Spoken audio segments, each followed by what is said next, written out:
In an industry stuffed with marketing bullshit, empty promises, and shiny-suited liars, one woman's had enough. She knows what it's like to have the wrong clients, no money, and no time for fun. But she also knows how to fix it. And on the Business for Superheroes show, she promises to tell the down and dirty truth about business, sales, and running away with the circus. Here's your host, Vicky Fraser. Hello and welcome to the Business for Superheroes show. I'm Vicky Fraser, and this week I'm replacing Joe with somebody who is far prettier and probably quite a lot smarter. Sorry, Joe. I'm here with my special guest, Stefanie Arroyo. Have I pronounced that correctly? Yes, you did. And hello. I know Stefanie from the internet and specifically from Facebook, and even more specifically through Ben Settle's group about marketing and copywriting. And this week we're going to be talking about our brains. Thank you so much for coming onto the show, Stefanie. I'm going to ask you the usual tell us about yourself question in a minute, but I want to open with a bit of a bang if I can. So tell us all about the shitstorm you created on Facebook a couple of weeks ago about Flakebook social media engagement. Which shitstorm did I start? The one, it was the one where everybody kind of piled in and it was the engagement thing, the social media. Oh, there we go. Yes. It's hard to keep up with all the shitstorms that I tend to create almost accidentally. That one has actually a really funny backstory because I wasn't even intending on starting it, but I remember I was scrolling through Facebook. I had the worst cold. And my face just was like on fire. I couldn't breathe. And I was so frustrated, like scrolling through my newsfeed and seeing the same questions pop up over and over again. And so it really was a genuine question of like, which dumb fuck is putting this out there where you're putting out on Facebook these engagement questions like Pepsi or Coke, or which side of the room do you sleep on? Or do you leave your bedroom door open or night? Or things like that. It was so stupid. But I kept seeing the same questions pop up over and over. So I really wanted to know who was putting it out there for people to ask these questions, like how is this engagement? And indirectly by posting that, I started a whole shitstorm, as I said, where it was like hundreds of comments. I know that there was a few 7-figure earners of quote unquote 7-figure earners who were live streaming about how angry they were at me because, this was a real marketing tactic that works, blah, blah, blah. But I know that I definitely tapped into something where people were really frustrated with it because they were seeing the same thing I was, which was the same questions being put out over and over again. Now with the colored background on Facebook, but just trying to get this engagement that doesn't really work. Like it was really stupidity. Cool. So I saw some of the aftermath of that, and it did make me laugh. I love that people get so butthurt about this stuff.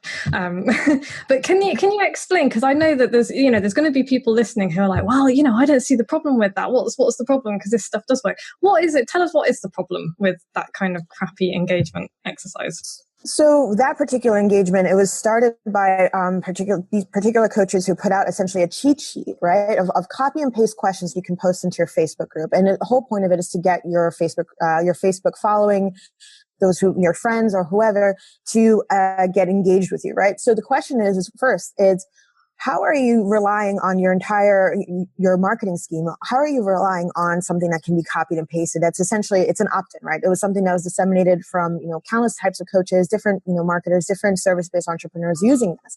So, not everybody has the same audience. Not everybody does the same thing. Not everybody has the same voice. So, propagating this whole swiping, cut and paste stuff, that in itself is problematic. But also, when you're talking about engagement, it's not just getting likes and comments. Like, who cares if someone prefers Coke over Pepsi? Like, that's not going to be helping your brand. That's not helping you. You're getting people talking to you, but that's about it. You're just generating a lot of noise and none about your brand, none about what you're doing. And, frankly, many of these coaches, I see these kinds of questions, but I have no idea what they do. I have no idea what they're about. And that's not the way to generate a following. That's not the way to build a list. And people think it's quote unquote easy to do it that way just by downloading this PDF. It's not the way it's done. So yeah, that's that. There's a slew of problems there, but those are just the two biggest ones. Yeah, cool. Well, yeah, you're quite right about all that kind of shit. And that's the stuff. You and I are doing very similar things in slightly different ways, I think, just getting people to use their brains a little bit and be a little bit more fucking interesting, frankly. That's kind of one of the things that I'm all about, is be a bit more fucking interesting. But we'll come to that. So tell us a little bit about yourself. You know, who are you? What do you do? What do you do for a living? Sure. So I'm a copywriter and I'm also a brand messaging strategist. So basically all this stuff, this is essentially what I do. In terms of crafting your message, crafting your copy, that's what I help coaches, predominantly female coaches, I help them do.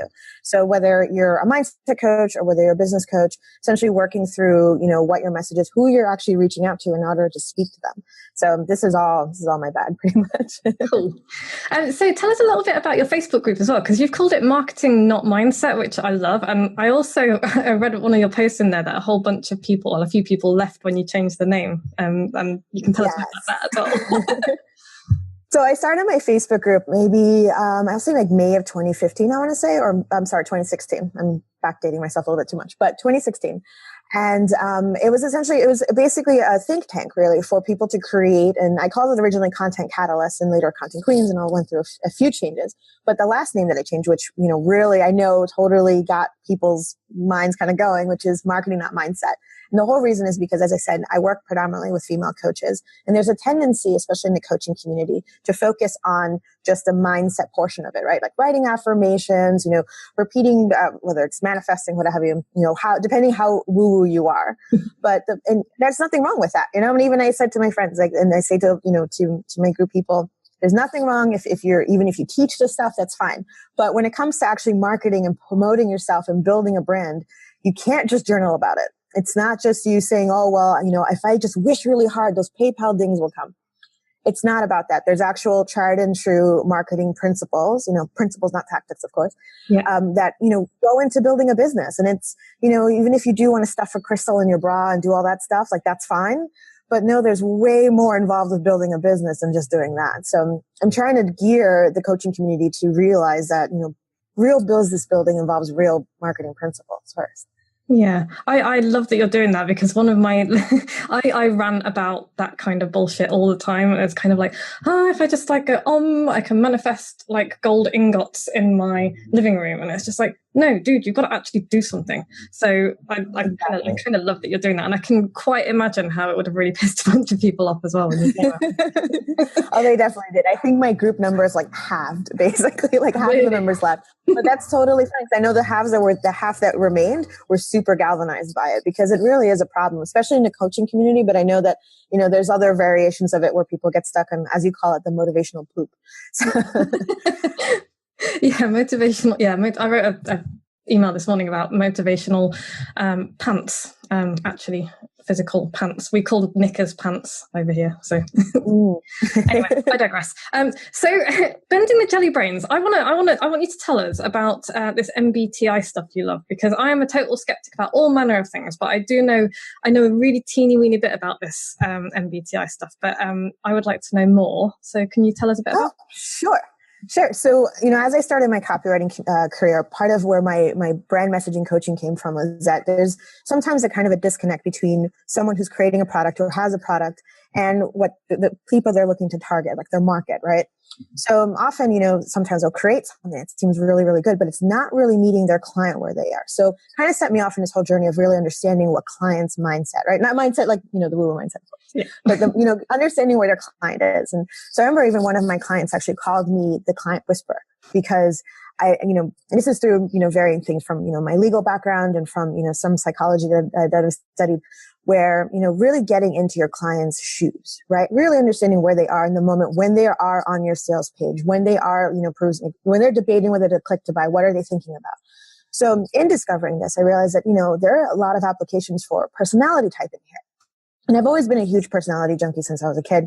Like MBTI, I know there's DISC, there's a Colby A, and there's a whole bunch of stuff. But MBTI seems to be the easiest one to understand, especially since it's the most popular one. But really understanding where your clients, who your clients are. And one way to really do that is to really know what their personality is, right? Whether they're extroverted, introverted, whether they are thinking people, or if they're feeling people. And so I started realizing that, not only is it great for an entrepreneur to know who they are and what their strengths are, right? So they're extroverted, doing the live streaming and all that stuff, and they're feeling, communicating with emotions, but how that can also relate to their clients. Like if they can understand what the type of person their clients are, like that unlocks so many things with copy, content, everything, because then you're actually speaking to them and they're listening. So that's where all the MBTI came in. It's besides that it's kind of fun and a conversation starter in its own, but it's also because, that's besides being who you are, that's who your clients are, and they're waiting for someone to listen to them on their level. Sure. So it sounds like it's just it's another tool for kind of understanding who it is that you're trying to sell to, which is obviously pretty much the most important thing, because a lot of people just kind of put stuff out there. It's like, here's my shit, buy my shit, and not giving any thought at all. So how then do you use this MBTI? It's Myers Briggs, isn't it? The Myers Briggs. Yes, the Myers Briggs Type Indicator. Yeah. Type Indicator. Yeah. So how would you suggest somebody started using that or started thinking about it? What would you suggest they do first? So first and foremost, you want to know what your own type is, right? So the website that I use the most is called 16personalities.com. Not only is it a very pretty easy to navigate, but also it's the better designed one, but it's free. So I often suggest my clients to take that so they know who they are, right? So you know what your strengths are, what your weaknesses are. And so that's really important because oftentimes entrepreneurs are like, oh, I can't make this thing work. I don't know why it's not doing it. Why is it not working for me? Why, I hate live streaming. So if you realize what your type is, sometimes you realize, well, you hate live streaming because it's not really who you are. Like you're not an extroverted person, or you're much more of a writer, or, trying to write all, if you're having trouble and putting in emotions into your copy. Well, if you're a thinking person, that's naturally going to be a little harder. So it's really about knowing what your strengths are there. And then on top of that, knowing where your strengths, and again, since I work primarily with coaches, this is especially important, knowing where your strengths meet your clients' weaknesses. Because they're looking to you to solve something that they don't have. So for instance, if you have someone if you're a service-based entrepreneur, if you're, like a VA or OBM or something, knowing that your strategies, your systems, your maybe a lot more logical thinking will help someone who's like me, emotional and very kind of, out there and more creative and can't figure, their ass from their elbow of active campaign, So it's really easy for coaches to not only understand what they're good at, but also where they can meet their clients in the middle. And then comes the copy, which is, of course, how to talk to them and how they, how their clients really interact with best. So let's say if someone's a thinking person, if you communicate with them using emotions and feeling words, it's not going to resonate as well as if they're a feeling person themselves. So it's really important to do that. But first and foremost, know yourself. And then from there, you can work on your clients. Yeah, that's such good advice. Actually, I'm going to jump back on what you said first, because all the stuff about clients is great. But I think and this kind of goes back to the live stream that you did about Gary Vee. Was it yesterday? This morning for me, yesterday.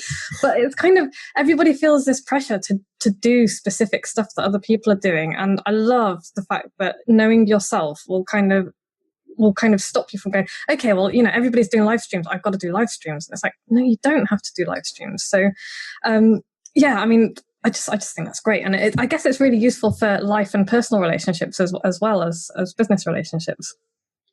Absolutely. Absolutely. Yeah. And I'm really big on not making people do certain things that they're supposed to be doing. Like there's a whole thing on, especially in the coaching community of, oh, if you don't do video, you're not going to have a business in 2 years. All this kind of weird fear-mongery scare tactics that are out there. Mm. And it's, let's face it, like there's still going to be print. People are still going to read things. Like it's okay. It's not Handmaid's Tale yet. We can still read, but it's definitely, it's not, it's all about paying to your strengths, because you're going to hate running your own business if you're doing things because you're supposed to do them when, it's really not in your strong suit. So even actually I had a client call with someone yesterday who, she really is not into the live streaming thing, but she is a published writer, and she's published in HuffPost, she's published in Mind Body Green. Like she's done all this really cool stuff. So I'm like, so do what you're good at, write articles. Like that's actually bigger than, broadcasting to a group. You have a far wider reach than that. Don't let some coach make you feel bad for not Instagramming your food and whatever. Like play up to your strengths, So the MBTI is a really great way to know like really what it is that you're good at and what you actually like doing. So that's why I always recommend people to start with that first. Cool. Okay. So, how have you used it could you give us any examples about how you've used, MBTI with your clients specifically? Sure. So it's kind of funny. And how I realized it has actually had some applications into business was actually through personal stuff, right? So for, all the other MBTI geeks out there, I'm an ENFP, which means I'm very creative, very feelsy. I'm like kind of out there, very gregarious. And I realized that all the people in my life are not like this. Like they're very, they're a little bit more introverted. They're a little bit more logical. And they're like, Stefanie, like, shut up. They're just not the same. So, this is from like growing up, and this is also from people I've dated. And I realized that, I'm essentially attracting the opposite of me. So I can't relate to them the way that I'm normally, which is, me using very emotive words or emotive language doesn't necessarily work. At the same time, for them to relate to me using logic and, very cut and dry terms doesn't necessarily resonate either. So understanding the differences in everyone outside, which, again, it's like my mom, my brother, people I've dated, it's actually really helped me in developing communication. So I was like, wait a minute, how can you use this in business? So that's kind of where it started, because it, has immediate personal applications, but in terms of business, when you relate to your clients, and the same thing, I realize all my clients are looking to me to fill that creative side of them that they don't necessarily have. And, the best people for me to use on my team are people who have strengths that I don't have, which is understanding systems and processes and creating, like workflows and things. Yeah. So understanding those key differences, not only helped me, have a better relationship with my family and with my partners, but also, run my business better, because I don't need another me. I need someone who can do the things that I can't do. So sure. It was very helpful in that way. Cool. Okay. Well, I hope everyone's got some useful stuff out of that, particularly the not trying to do everything yourself and play to your strengths and that kind of thing, because we're so guilty of trying to do everything. It's just ridiculous. Oh, definitely. And I'm the worst. Especially for women. Yeah. If my husband was sitting here, he'd just be like rolling his eyes really hard right now and being like, yeah, stop trying to do everything. So, okay, I have a question, kind of based on that stuff that you've just said. How, it's obviously you can get your clients to take the test, take the personality test, all the rest of it. Mm-hmm. You can do that. You can talk to them. You can find out what kind of person they are. But if you're marketing at people that you don't know yet, so prospects rather than clients, what can you take from this personality profiling to help you understand them more if you can't actually have a conversation with them? Sure. So this is where market research is really important, right? And so most people think, market research, I'm just going to, hang out a quick shingle out there and just, ask a couple of questions or put out a survey monkey. Like, it's much deeper than that. So for market research, I always tell people, go where people are talking about this problem. So for many of us, it's Facebook groups, like where people are talking about, let's say, if they're having problems, creating their brand or their copy, or if they're having problems with, mindset or accounting, whatever it is, wherever people are asking about this, and then look at how they're asking this. What kind of language you're using. And like, these are really core tenets of any kind of copywriting, as you know, right? Which is, finding out what their language is, but even seeing the way it's asked or the way the problem is described, that is where you can get a lot of gold nuggets, because often people will use feeling words like it makes me feel like this, or I feel terrible that, X, Y, Z. Or if they're describing the problem in very literal terms, which is, I'm not making my, my income goal for this month, or if they're talking more analytically, you can kind of get a handle of how the typical person is who's suffering from this problem. Because ultimately we're all solving someone's problem, right? And how they're describing it and how they're, or even how they're even going about it. Are they doing something about it? Are they kind of hiding from it? Are they live streaming about it? Things like that. So you can get a lot about how people communicate and how they are, or how they function, just even hearing them describe this, or going to where they are. And this is also outside of Facebook groups. Like, this could be even, on Reddit, anywhere that people are talking to each other. So you almost like kind of a fly in the wall, but that's really what, market research really should be, not just the survey monkey stuff. Sure. So it's just going a little bit deeper and paying attention to the actual words that people use and the language they use to describe stuff. So another thing that's just kind of reminded me, and I don't know if this is related, but I remember a mentor told me once, listen to how people describe their problems. But do they say stuff like, I hear you, or I see you? So are they visual? Are they more audio? I've lost the word, but you know what I mean? Are they eyes? Are they ears? Yeah. Are they feelings? I guess that's all related to the same thing, the personality type. Yeah, and actually that's one of the variables in the MBTI, actually, is how you actually, how you take in information, right? Like, do people need to have it in hand? Like, do they need to see, feel it, hear it, and touch it before they can, make a decision? Or can they grasp, the bigger, more abstract stuff? So if you see, exactly. So if you say, if they say, I see this, or I've noticed this, it's a little bit more, they call it sensing, where they need it in front of them in order to understand. But if they're talking about like, I think, or I feel, that's a little bit more abstract. So yeah, that's a huge part of it too, where it's, how they're actually taking in information, because if they need to be shown something, you can't just talk about it, in a vague terms. You need to actually maybe show them a graph or demonstrate it on video, or have some sort of, some sort of graph or something like that, some sort of example for them to understand it, versus just talking about it in bigger terms. Yeah, I guess that's another argument for repurposing. I love repurposing. It's like, do transcripts of your videos, do transcripts of your podcasts and things, and then you've got something for everybody. Exactly. Because some people prefer to read, some people can't, they only like video or what have you, or even they're more audio learners rather than visual learners. There's all sorts of things there. So that's all unlocked with the MBTI, really. Cool. Okay, so I have another question about the MBTI because, ever the eternal skeptic. One of the things that I've always had a problem with personality profiling, I find it really fascinating as well because I'm all about the psychology. But I'm like, well, okay, can you really put somebody in a box? Does it change depending on your mood, depending on what you're doing, depending on your life situation? Can it change, or is this one of those things that kind of fixes you?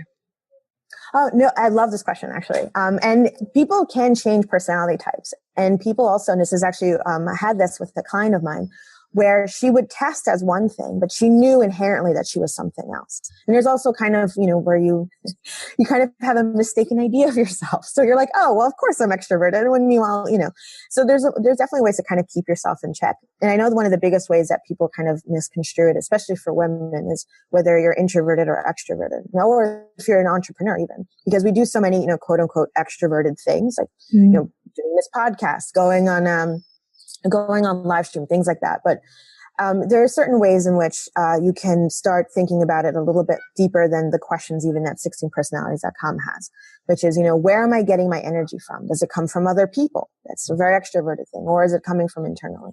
So there's definitely some ways trust me, there are plenty of flaws with the MBTI, and I'm very cognizant of it. And, I'm also trying to rectify it in my own way, which, that's a little bit under wraps for now. But it definitely involves some more inner understanding of, well, I might be typing as this, or I might be thinking this way because of this particular life. Like I'm an ENFP now, but when I was in law school, I was ENTP. But that was because the emotions were being beaten out of me by the Socratic method, thinking very analytically and all that. So I had a different personality in school. So that definitely happens too. And again, it just also comes from self-awareness of knowing really who you are inside. That beats any test any day. But again, it does come to knowing that first. Sure. Okay, that's a great answer. I like that answer because I'm always wary when people say, "Oh yes, you are this type of person, and that is who you are." And it's kind of like you have a different face for different people as well, don't you? You put a different face on for depending on who you're talking to, and nobody is ever one person. I don't think they're different things to different people. So, exactly. Yeah, exactly. Cool. Okay, so I've got so many more questions, but we're pretty much running out of time because I'm supposed to. My podfly guys are like, 20 minutes, half an hour, and then I'm always like, I've got so much more to say. So I'm gonna get you back at some point. I think we'll talk about something else. But just to finish off, can you tell us a little bit more about you and where people can find out more about you and what you can do for people? Sure. So again, I'm pretty much I'm everywhere, but almost where I am mostly is in my Facebook group, Marketing Not Mindset, and also I'm a big acolyte of Ben Settle as well. So sending out the daily emails. So the best place you can find me actually is on email. So if you go to StefanieArroyo.com, you can also sign up for my daily list where I send out daily emails about branding, about the MBTI, about using personality typing, all sorts of stuff. Some geeky, some a little bit more on the marketing side. You can find me there. Also, and if you sign up now, you can also have access to a masterclass that I held that's specifically on the MBTI and teaching you how you can type your clients. So this is also if you get on the phone with people, if you see people writing on Reddit or Facebook groups, this is how you can learn how to type them. So I go over, what are some of the basic questions to ask yourself when talking to them that, so you can start typing them. So that's also for access to if you sign up to my list. And other than that, there's also my Facebook group, the Marketing Not Mindset, where I go over this all the time on Facebook. So. Cool. That's so exciting. I'm totally intrigued by the little snippet that you dropped earlier about trying to rectify the problems. So but yeah, so definitely signing up. yeah. Well, I didn't because I was going to sign up and then I wasn't sure. But yeah, I'm gonna sign up for your daily emails, apart from anything else, because you're such a good writer. So anyone listening, if you doubt the power of daily emails, then here is yet another person who is using it for fun and profits, as if having Ben Settle on a few weeks ago wasn't enough, as if having me banging on about it all the time wasn't enough. This is daily emails are cool. Sign up for Stefanie's list, StefanieArroyo.com. Join her Marketing Not Mindset Facebook group, and learn stuff and laugh at the lair antics of the lair invaders as well. Yes, that's we chuckle. And yeah, basically just listen, pay attention, learn this stuff, do stuff rather than just kind of doing the mindset thing, because that's only part of it. That's the background. It's the actual doing stuff that matters, right? Absolutely. And keeping your ear to the ground at all times and seeing what's going on. Definitely. Cool. So thank you so much. I really enjoyed this. And I wish I maybe should have a longer podcast. Maybe that's in my future. But thank you very much for coming on and talking to us. Really looking forward to having you back in a few months, I hope. So you can tell us all about your exciting new thing. Yes. So just finally, StefanieArroyo.com. Anybody's got any questions for me, drop me an email. I can always be found, all over the place as well, faffing around. Be good. If you can't be good, don't get caught. And I'll be back with Joe same time next week. Like what you've just heard? Tell your colleagues, tell your friends, send them to www.businessforsuperheroes.com/podcast.